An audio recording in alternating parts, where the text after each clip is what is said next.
Hey there, YouTube followers. Thanks for tuning in. This is Jacqui Van Ham, your girl in the know for all things motorcycle. Welcome to your Choppertown Daily today. This is your Fun Fact Friday. If you're new to the program, which I think everybody here is because we've been over on Facebook for almost a year, but I just started jumping here on the YouTube channel.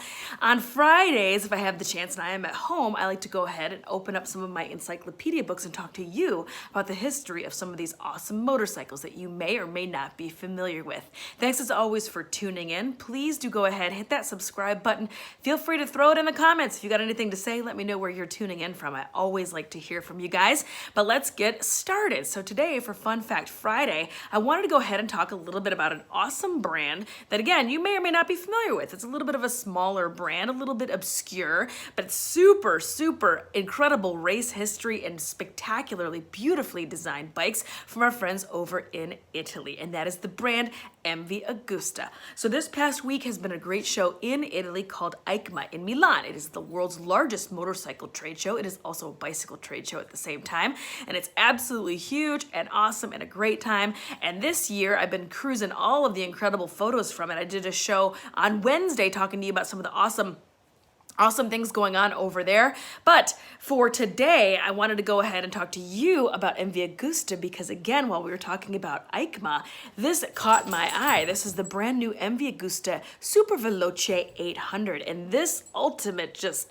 sex bomb turbo, amazingly beautiful bike. I wanted to go ahead and talk to you about the beginnings of this beautiful company because while they're making beautiful bikes now, obviously with that incredible Super Veloce, let's talk about some of the history of these bikes. Those of you who are new to the show, which is just about everybody in case you're not aware, my little dog Frank sometimes joins me in these during these programs as well. So let's talk a little bit about the history of MV Agusta. The legend of MV Agusta is based on phenomenal racing success from their debut in 1950 to 1976 when the challenge from Japanese two-strokes proved to be too powerful. MV Agusta won 37 world championships and 273 Grand Prix.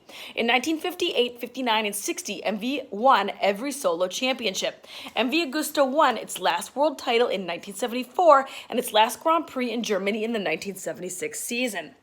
The MV Agusta 350cc Works Grand Prix. MV Agusta Grand Prix bikes were single-cylinder 125 and 500cc 4s.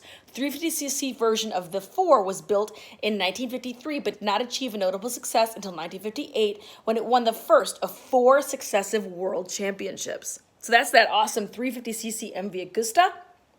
Again, they show a picture of the legendary, iconic racer, Mr. John Surtees himself. MV Agusta's most successful rider of the 1950s won 7 championships for the team. Here he's about to start the 56 Isle of Man Junior TT.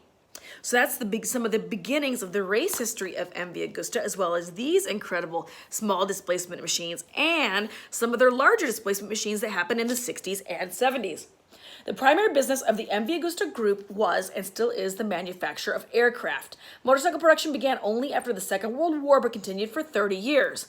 Bikes in production ranged from scooters to superbikes as well as the famous racers. When profits from motorcycles vanished in the 1970s, Agusta turned again to aircraft. The legendary Mike the Bike, Mike Hillwood, aboard an MV Agusta and one of his pudding bowl helmets.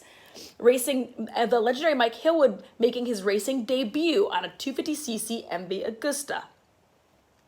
This very cool 1953 MV Agusta 125. And then another very cool 1956 MV Agusta 175 CS Disco Volante. This is super neat, but the machine looked handsome and had a fine pedigree. Its nickname, the Flying Saucer, was derived from the fuel tank's shape. Now, I didn't know about this because from side photos, this looks like a normal bike, but look at this squashed flat tank. Isn't that super cool? So it was nicknamed the Flying Saucer. So in the 60s and 70s, they started producing some larger displacement bikes, including a 600cc and the very beautiful 750S America. This bike, first of all, is absolutely spectacular and is super inline, no pun intended, with beautiful produced mid-70s Italian super bikes. Just great styling, absolutely gorgeous. All the bells and whistles of the time are available on this bike.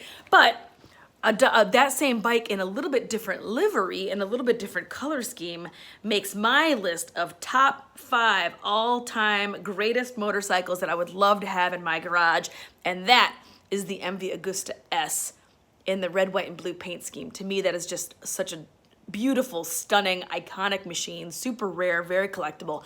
That's one of my favorite top 5 bikes. What are your top 5 bikes? Go ahead and let me know in the comments. I'm always curious to hear what you guys are up to and what you guys think out there. Well, thank you so much for tuning in, everybody. Again, this is a little bit of the history of MV Agusta that you may or may not be familiar with, and it's all kicked off and inspired by the bike they revealed this past week at EICMA, which is that 800 Super Veloce. What do you think about that? Did you learn something new out there? Did you have a good time during Fun Fact Friday? Thank you so much for tuning in, everybody. We appreciate you. Go ahead, throw me any comments you would like, and do take a moment and hit that subscribe button. We appreciate it. Thanks, guys. Have a great day, and I'll see you early next week.